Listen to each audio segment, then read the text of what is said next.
Within the week, I was taking a retreat and I had a very shocking encounter. It took me to a grave. And if you have ever had any dream that pertains to the land of the dead, there is a mood inside that place.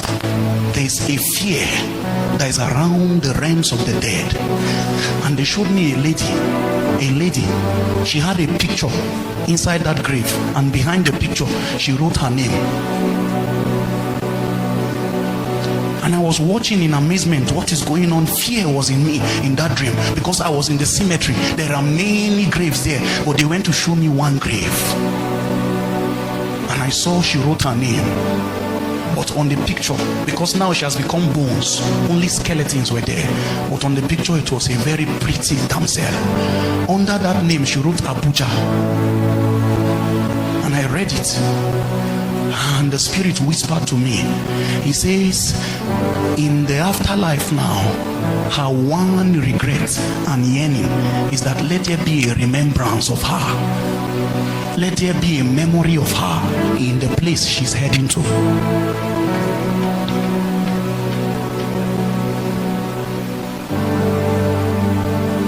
But you see, inside that place, in the grave, suddenly your Brazilian hair has no weight again. Inside that place, that your flashy SUV, all of a sudden the spirit realm has no need for auto transport, because in that realm transport is by the mind. You think of a place and appear here. Then you will find out that the Nigerian mint is not a currency in the realm of the spirit. So everything you labored for has become a waste. And if God didn't help you to secure an identity for yourself while you are in time, you will enter that place and stand naked, full of shame. Your memory is lost forever in time and also in eternity. Time cannot trace you, eternity cannot find you. So at the end of the day, it was a wasted life, a life without bearing. A few months ago, friends will be hailing you. Your pictures harvested 10,000 likes, and boys said you are hot. But where you are currently, there is nobody putting accolades on you. It's a realm of silence. And fear began to grip me. I began to meditate on how she lived her life. I began to think upon the things that took her to where she is currently. And I found out she has no inheritance, no legacy in Zion. Even time where she wanted to keep her things. If you give your life and waste your life on men, some of you is a boy, a girl, boyfriend, girlfriend, my fiancé, my this, my bestie, all kinds of things. Do that thing and find out that when the roll is called up yonder and Zion demands your heart, in that time when you transit this realm, you will find how easy it is for men to move on without you. People who thought that their husband will never forget them, the husband got married 1 year after she died. That's when it became clear that if it's marriage that is all she had, she didn't have anything. At the end, let me tell you one truth. We are all dying. The journey of life, what you are calling a birthday is another step to the grave. It took wisdom for the immortals to put wisdom in the heart of a man. So he says, teach us to number our days, so that through that we may incline our hearts unto wisdom, so that we will know that is death I am approaching. So, somebody say, hi, Baba, we have to paint the city blue. And what is he celebrating? Birthday. He became 30 and he went and got himself drunk, and he looked upon a red wine and lost consciousness, and then he began to fall for the yearnings of immorality. He did not know that that birthday is a time to meditate, to be thinking the journey so far.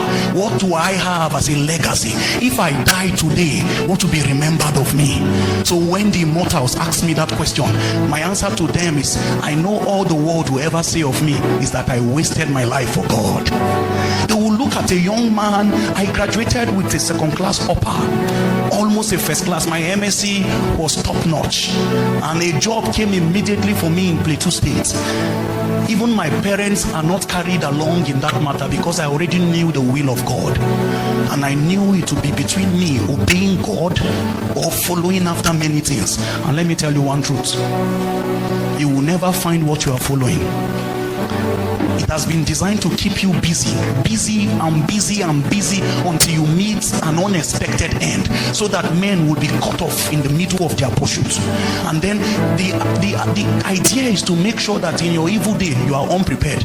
You will be trying to carry something, then your last breath will be taken. So many people are rushing to go and attend one wedding in Meduguri and got an accident and died. What will my friends say if I don't come for the wedding? I know that girl, she will not. And then that becomes why you died.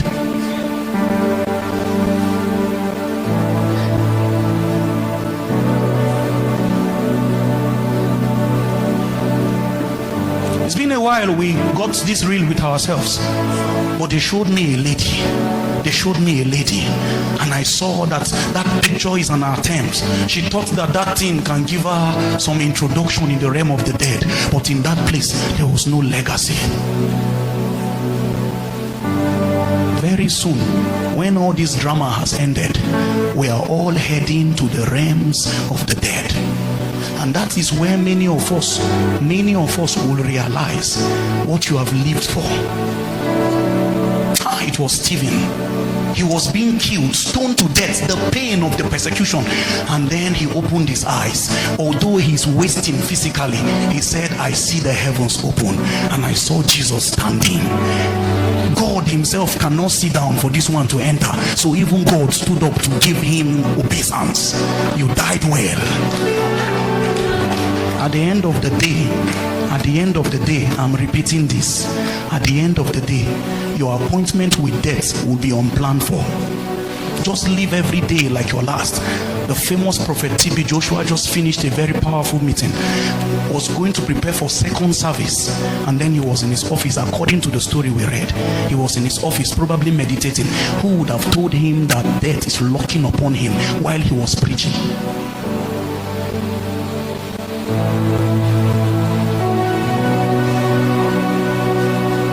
Lord, I will waste upon your altar. I will waste following you. At the end, that song, no one will say of me.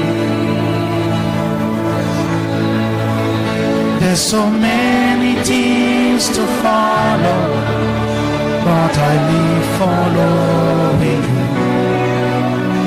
In life,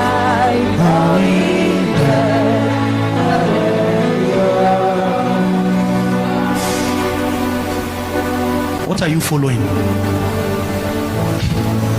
What are you following? If you be honest with yourself, it's a questionnaire. Just take 1 minute, only you. Enter inside your spirit and lock that door. Carry the Bible and start filling it. What are you following?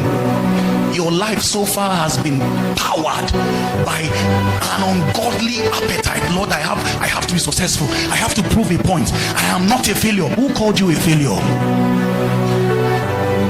These are the weights on the sons of men, the cares of life. But there is a formula. It says just seek first the kingdom. Seek to be right with the dictate of the kingdom, and all these things can be added to you. I found out something. I found out the earth was programmed to serve the creatures of God. So the sparrows, the bird, they don't have to plant, they don't have to buy land, they don't have to till the ground, they don't have to sow, they don't have to reap, they don't have to save what they have harvested from their farm. Throughout the year, God gives them food. I found out that thing that grew, that you called waste, you say it's weed and it's waste. I found out it is food for goats. And I found out God was feeding the goats. I found out that none of these creatures, although lesser than me, none of them have to sweat before they eat. But yet, the only one that Satan denatured, that changed my nature.